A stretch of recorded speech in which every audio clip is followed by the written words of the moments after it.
Welcome to our exploration of an era when local values clashed head-on with national mandates, back when Holland, Michigan was already walking the temperance tightrope. I'm excited to dig into that. It's fascinating how this town's deep Dutch Reformed roots influence its relationship with alcohol. Right. So before the 18th Amendment even came into play, Holland had its own built-in prohibition culture thanks to the strong influence of the local churches. They really pushed temperance, you know?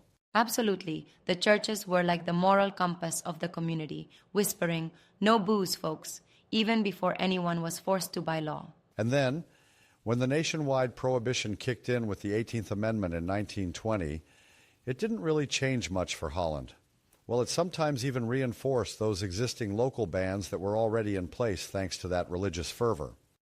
Yeah, I can see that. But here's what really grabbed my attention.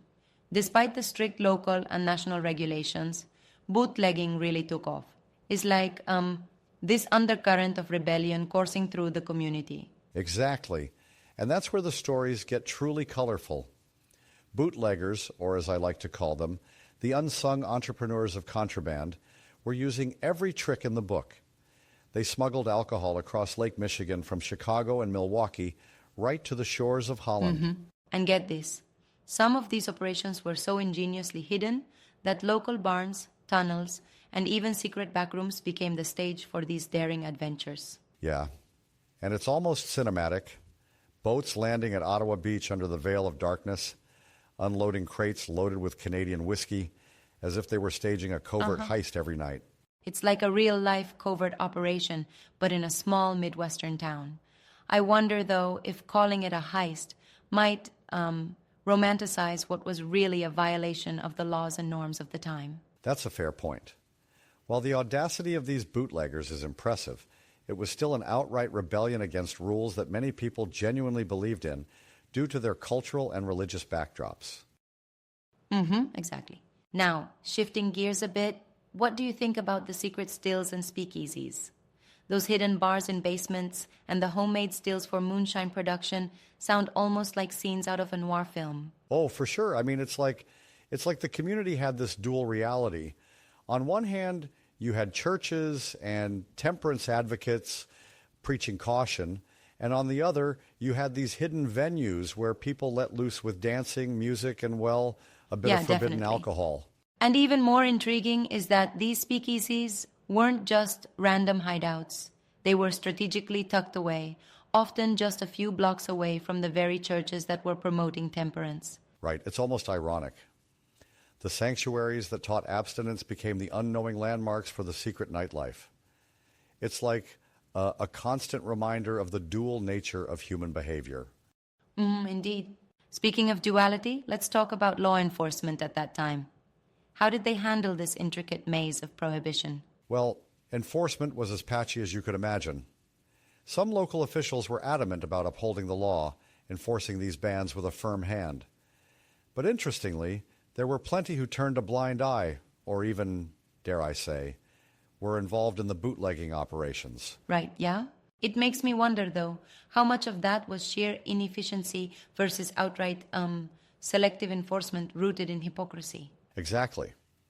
And that's the crux of it. The enforcement was riddled with inconsistencies. Some officials were practically in cahoots with the bootleggers, either because of personal bias or local pressures. That's a critical observation.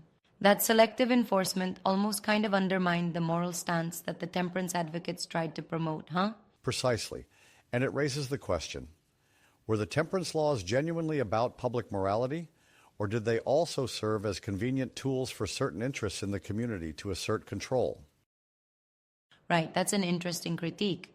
Now, fast-forwarding a bit, when Prohibition finally ended in 1933, did Holland immediately embrace the change? Not quite, no. Even after the nationwide repeal, Holland's cautious attitude towards alcohol lingered. The transition wasn't an overnight flip. It was more of a slow, deliberate change. Yep, makes sense. And it wasn't until, wait for it, 2007 that Sunday alcohol sales were allowed. That's almost 3/4 of a century later. Yeah, it's like a testament to how deep those cultural roots run. For decades, even with a change in national policy, the local mindset held strong, almost like an echo of the past persisting into modern times. Truly. It is indeed. Imagine living in a town where the legacy of temperance is so influential that public policy, like Sunday alcohol sales, is dictated by tradition as much as by legislation. Exactly, and it's sort of reflective of how communities evolve. The laws on paper and the cultural attitudes and practice can take very different paces to align or clash. Absolutely, yeah. You know, it's fascinating to think about how the legacy of old world religious values managed to shape not just legal policies, but even the underground economy of that era. Yeah, it really paints a picture of a community living in a kind of moral and economic twilight. People were breaking the law out of necessity, defiance, or even just the human need for a little celebration. That's true. I do think, though, it's a little problematic to romanticize those bootlegging days too much. The risks were real, and lives could be and were disrupted by these underground activities. Sure, I agree. While the daring aspects of it capture our imagination, we shouldn't ignore the darker sides of an era defined by such contradictions. Indeed, exactly. And it also brings up this whole dynamic of community versus individual. When a community upholds a rule so strictly, yet individual ingenuity finds a way around it. Right, it's like the classic push-pull dynamic between tradition and innovation. Even in a town as pious as Holland, human nature finds a loophole, sometimes literally through tunnels and barns. Couldn't have said it better. And so, the story of Holland during Prohibition isn't just about dryness and bans, it's also about resilience, cunning, and the inevitable clash between dogma and desire. Exactly.